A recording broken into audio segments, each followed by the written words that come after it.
शिव बाबा याद है ना? ओम शांति। 20 मार्च 2024 के ईश्वरीय महावाक्य। पहले सुनते हैं मुरली के मुख्य पॉइंट्स। बाबा ने कहा, तुम बच्चों को नशा होना चाहिए कि अभी हम ऊंच ते ऊंच परम पिता परमात्मा की यूनिवर्सिटी के स्टूडेंट बने हैं। तुम्हारे में कितनी फलक होनी चाहिए। यह है गुप्त खुशी। तुम्हारा ज्ञान भी तो गुप्त है ना। बागवान आया है तुम्हें कांटों से फूल बनाने, तो हर एक को चेक करना चाहिए कि हम किस प्रकार के फूल बन रहे हैं। रोज मुरली सुनकर बगीचे में जाओ और फूलों से अपनी भेंट करो। अगर कोई समय क्रोध आता है तो समझना चाहिए कि मैं कांटा हूँ, मेरे में यह क्रोध का भूत है। इन भूतों से तो नफरत आनी चाहिए। एक बार क्रोध किया तो 6 मास तक सबकी बुद्धि में रहता है कि यह क्रोधी है और दिल से उतर जाता है। इसलिए बाप दादा के दिल से भी उतर जाते हैं। फिर बाबा ने कहा, काम और क्रोध बहुत गंदे हैं जो मनुष्य की सारी शोभा ही गंवा देते हैं। अगर बाप का बनकर भी अंदर कोई गंध होगा तो वह नाम बदनाम करेंगे। जितना हो सके पढ़ाई और योग पर पूरा ध्यान देना चाहिए। चक्र को याद करेंगे तो चक्रवर्ती राजा बनेंगे। सेवा का चांस तो बहुत है, परंतु योग नहीं है।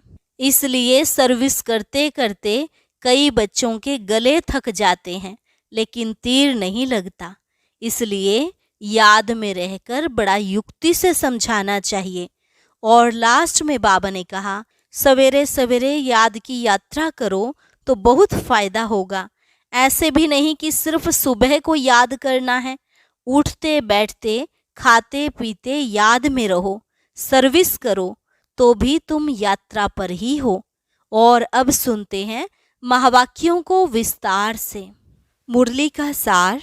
मीठे बच्चे, तुम्हें गुप्त खुशी होनी चाहिए कि हम परमात्मा बाप की यूनिवर्सिटी के स्टूडेंट हैं। भविष्य नई दुनिया का वर्षा पाने के लिए पढ़ रहे हैं।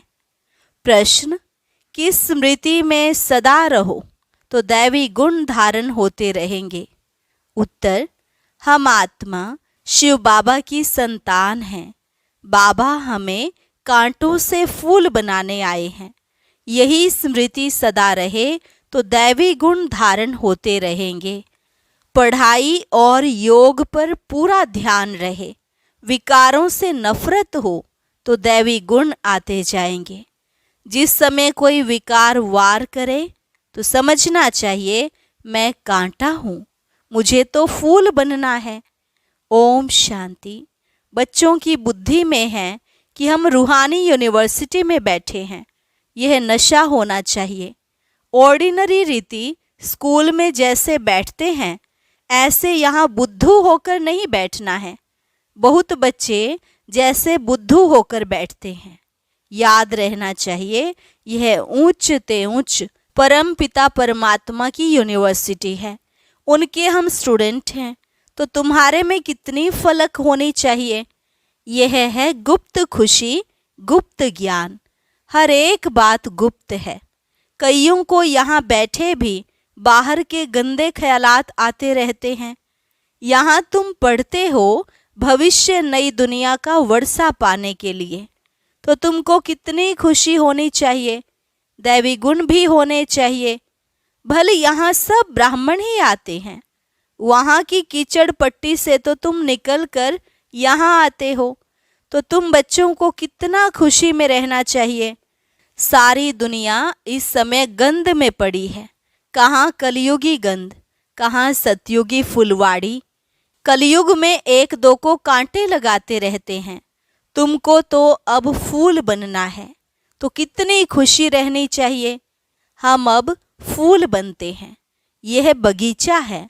बाप को बागवान कहा जाता है। बागवान आकर कांटों को फूल बनाते हैं। यह तो बच्चों को समझ होनी चाहिए कि हम किस प्रकार का फूल बन रहे हैं। यहाँ बगीचा भी है। मुरली सुनकर फिर बगीचे में जाकर फूलों से अपनी भेंट करो। हम कौन सा फूल हैं? हम कांटे तो नहीं हैं। जिस समय क्रोध आता है तो समझना चाहिए कि मैं कांटा हूँ, मेरे में भूत है। इतनी नफरत आनी चाहिए। क्रोध तो सबके बीच में आ जाता है। काम तो सबके बीच में हो न सके, वह तो छिपा कर करते हैं। क्रोध तो बाहर में निकल पड़ता है। क्रोध करते हैं तो उसका असर भी थोड़ा दिन चलता है। क्रोध का भी नशा है, लोभ का भी नशा है। अपने से आपे ही नफरत आनी चाहिए। तुम समझते हो हमको बाबा फूल बनाते हैं। काम और क्रोध बहुत गंदा है, मनुष्य की सारी शोभा ही गंवा देते हैं। यहाँ शोभा दिखाएंगे तब वहाँ भी शोभा पाएंगे। बाबा रोज बच्चों को समझाते रहते हैं कि दैवी गुण धारण करो, स्वर्ग में चलना है ना। यह लक्ष्मी नारायण कितने गुणवान हैं, महिमा भी इनके आगे जाकर गाते हैं। हम नीच पापी कामी हैं, आप सर्वगुण संपन्न हो। तुम समझाते भी हो स्वर्ग है फूलों का बगीचा और नरक है कांटों का जंगल। शिव बाबा स्वर्ग स्थापन करते, रावण नरक बनाते हैं। विचार करना चाहिए, हम आत्मा बाप की संतान हैं। हमारे में गंध कहाँ से आया? अगर गंध होगा तो बाप का नाम बदनाम करेंगे। क्रोध करेंगे तो गोया बाप की निंदा कराएंगे। क्रोध का भूत आया और बाप को भूले। बाप की याद हो तो कोई भी भूत आए ही नहीं। अगर किसी की दिल को दुख पहुंचाते हैं तो वह भी असर पड़ जाता है। एक बार क्रोध किया तो 6 मास तक सबकी बुद्धि में रहता है कि यह क्रोधी है, फिर दिल से उतर जाता है। बाप दादा की दिल से भी उतर जाता है। यह दादा भी विश्व का मालिक बनते हैं, इसमें भी जरूर खूबियां होंगी, परंतु कोई की तकदीर में नहीं है तो तदबीर करते नहीं। कितनी सहज तदबीर है। सिर्फ बाप को याद करो तो आत्मा स्वच्छ बन जाएगी, और कोई उपाय नहीं है। इस समय राज ऋषि तो कोई है नहीं। राजयोग सिखलाने वाला एक ही बाप है। मनुष्य मनुष्य को सुधार न सके, बाप आकर सबको सुधारते हैं। जो बिल्कुल अच्छी तरह सुधर जाते हैं वह सतयुग में पहले पहले आते हैं। तो कोई भी गंदी आदत है तो छोड़नी चाहिए। पढ़ाई पर, योग पर पूरा ध्यान देना चाहिए। यह भी जानते हैं सब तो एक जैसे ऊंच नहीं बनेंगे, परंतु बाप तो पुरुषार्थ कराएंगे। जितना हो सके पुरुषार्थ कर ऊंच पद पाओ, नहीं तो कल्प कल्पांतर नहीं पा सकेंगे। बाबा बार बार समझाते रहते हैं कि बाप को याद करो तो किचड़ा निकल जाए। वह सन्यासी तो हठयोग सिखलाते हैं। ऐसे मत समझना कि हठयोग से तंदुरुस्ती अच्छी होती है। वह कभी बीमार नहीं पड़ते, नहीं, वह भी बीमार पड़ते हैं। भारत में जब लक्ष्मी नारायण का राज्य था तो सबकी आयु बड़ी थी, हेल्दी वेल्दी थे। अब तो सब बिल्कुल छोटी आयु वाले हैं। भारत को ऐसा किसने बनाया यह कोई जानते नहीं। बिल्कुल घोर अंधियारे में है। तुम कितना भी समझाओ परंतु उन्हों को समझाना बड़ा मुश्किल है। फिर भी गरीब साधारण ही समझने की कोशिश करते हैं। यहाँ कोई लखपति है क्या? आज का लाख भी बड़ी बात नहीं है। आज लखपति तो बहुत हैं, उन्हें भी बाबा साधारण कहते हैं। आज तो करोड़पति की बात है। शादियों पर भी कितना खर्चा करते हैं। तुम बच्चों को बड़ा युक्ति से समझाना है जो किसको तीर लग जाए। बड़े बड़े आदमी, कोई MP आदि आते हैं तो बहुत खुश होते हैं, परंतु एक में भी ताकत नहीं जो आवाज कर सके। तुम समझाते हो परंतु यथार्थ पूरा समझ कर नहीं जाते हैं। ऊंच ते ऊंच भगवान, ऊंच ते ऊंच यह वर्षा। लक्ष्मी नारायण को किसने यह स्वर्ग का वर्षा दिया? यह कहाँ के रहवासी हैं? यह बहुतों को पता नहीं पड़ता है। म्यूजियम में आते बहुत हैं समझने के लिए, सेवा का चांस अच्छा है परंतु योग है नहीं। बाप को याद करें तो प्रफुल्लता भी आए। हम किसकी संतान हैं? कितने बच्चे कायदे सिर पढ़ते नहीं हैं। बाप से योग है नहीं। संपूर्ण तो कोई बना नहीं है, नंबरवार है। बच्चों को एकांत में बैठ बाप को याद करना है। ऐसे बाप से हम स्वर्ग का वर्षा पाते हैं। इस दुनिया में हम ही सबसे पतित बने हैं, फिर हमको ही पावन बनना है। यह अच्छी रीति याद करना है। बाप हर प्रकार की राय तो देते हैं, ऐसे ऐसे करो। जैसे क्वीन विक्टोरिया का वजीर गरीब था, रोड की लाइट पर बत्ती पर पढ़ पढ़कर ऊंच पद पा लिया, शौक था। यह भी गरीबों के लिए है। बाप है गरीब निवाज। साहूकार क्या भगवान को याद कर सकेंगे? कहेंगे हमारे लिए तो स्वर्ग यहाँ ही है। अरे बाबा ने स्वर्ग की स्थापना की नहीं है, अब कर रहे हैं। बाप को याद करो, पावन तो जरूर बनना है। बच्चों को युक्ति रचनी है, कैसे किसको समझाएं कि भारत का प्राचीन योग सिवाय परमपिता परमात्मा के कोई सिखला नहीं सकते। हठ योग है निवृत्ति मार्ग वालों के लिए। बाप समझाते रहते हैं, जब किसका कल्याण होना होगा तो फिर लिखेंगे भी ऐसे। अभी देरी है तो किसकी बुद्धि में आता नहीं है। तुम्हारी है यह ईश्वरीय मिशन। तुम्हें मनुष्यों को देवता बनाने की सेवा करनी है।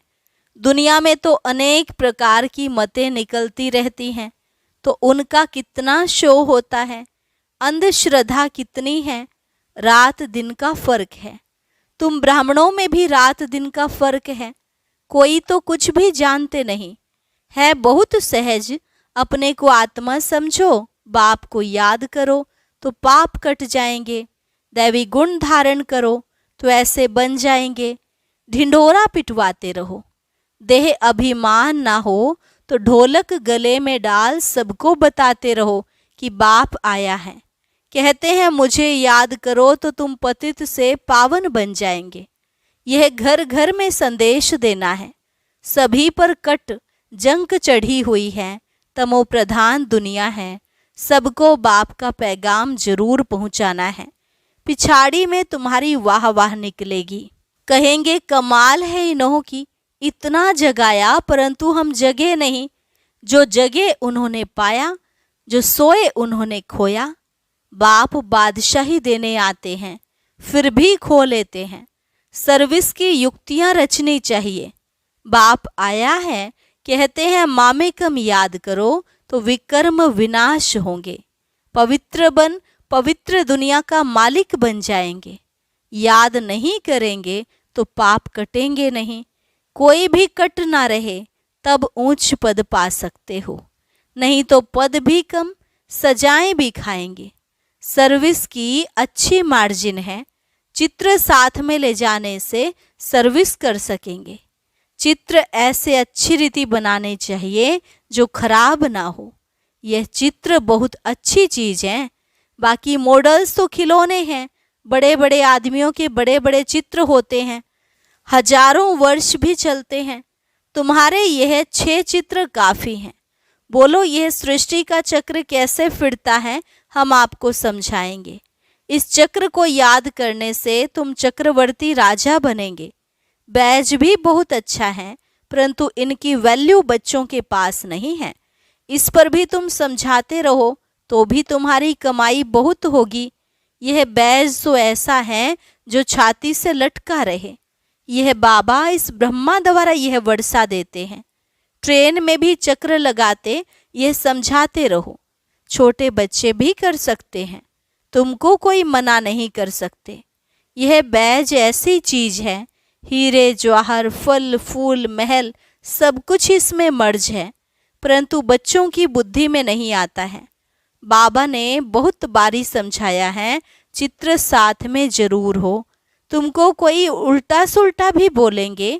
श्री कृष्ण को भी गाली मिली ना, भगाते थे, यह करते थे, लेकिन उनको भी पटरानी बनाया ना। विश्व का मालिक बनकर फिर ऐसे काम थोड़े ही करेंगे। इस ज्ञान में नशा बहुत होना चाहिए। हम चाहते हैं जल्दी विनाश हो जाए, फिर कहते हैं अभी तो बाबा साथ है, बाबा को छोड़ देंगे तो फिर बाबा 5000 वर्ष के बाद मिलेगा। ऐसे बाबा को हम कैसे छोड़ें? बाबा से तो हम पढ़ते रहें। यह है ब्राह्मणों का ऊंचे से ऊंचा जन्म। ऐसा बाप जो हमको राजाई दे रहा है, फिर तो हम उनसे मिलेंगे नहीं। परंतु गंगा पर रहने वालों को इतना कद्र नहीं रहता। बाहर वाले कितना महत्व रखते हैं, यहाँ भी बाहर वाले कुर्बान जाते हैं।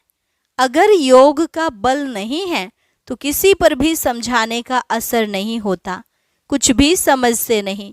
आते बहुत हैं, लिखते हैं ऐसे ऐसे समझाया, कहते हैं बहुत अच्छा है। बाबा समझते हैं, सुना ऐसे जैसे सुना ही नहीं, जरा भी समझा नहीं, बाप को ही नहीं जाना है। अगर कुछ समझे तो ऐसे बाप से कनेक्शन तो रखें, चिट्ठी लिखें, झट तुमसे पूछें कि तुम ऐसे बाप को चिट्ठी कैसे लिखते हो बताओ। शिव बाबा केयर ऑफ ब्रह्मा एकदम लिखने लग पड़े। यह तो रथ है ना, परंतु ज़्यादा कीमत तो उनकी है जो इनमें प्रवेश करते हैं। सर्विस करते करते बहुत बच्चों के गले थक जाते हैं, परंतु योग नहीं है तो तीर नहीं लगता है। इसको भी ड्रामा कहेंगे। बाबा को जान लिया तो फिर बाबा से मिलने बिगर रह नहीं सकेंगे। ट्रेन में भी योग युक्त हो आए। हम जाते हैं बाबा के पास, जैसे विलायत से आते हैं तो स्त्री बाल बच्चे सब याद आते हैं। यह तो हम किसके पास जाते हैं, तो रास्ते में कितनी खुशी होनी चाहिए। सर्विस करते करते आना चाहिए। बाबा है सागर। देखते हैं बच्चे फॉलो कर रहे हैं, ज्ञान की लहरें उठती हैं तो देखकर खुश होते हैं। यह तो बहुत अच्छा सपूत बच्चा है। सवेरे याद की यात्रा में बहुत फ़ायदा है। ऐसे भी नहीं सिर्फ सुबह को याद करना है। उठते बैठते खाते पीते याद किया, सर्विस की तो तुम यात्रा पर हो। अच्छा, मीठे मीठे सिकिलधे बच्चों प्रति माता पिता बाप दादा का याद प्यार और गुड मॉर्निंग।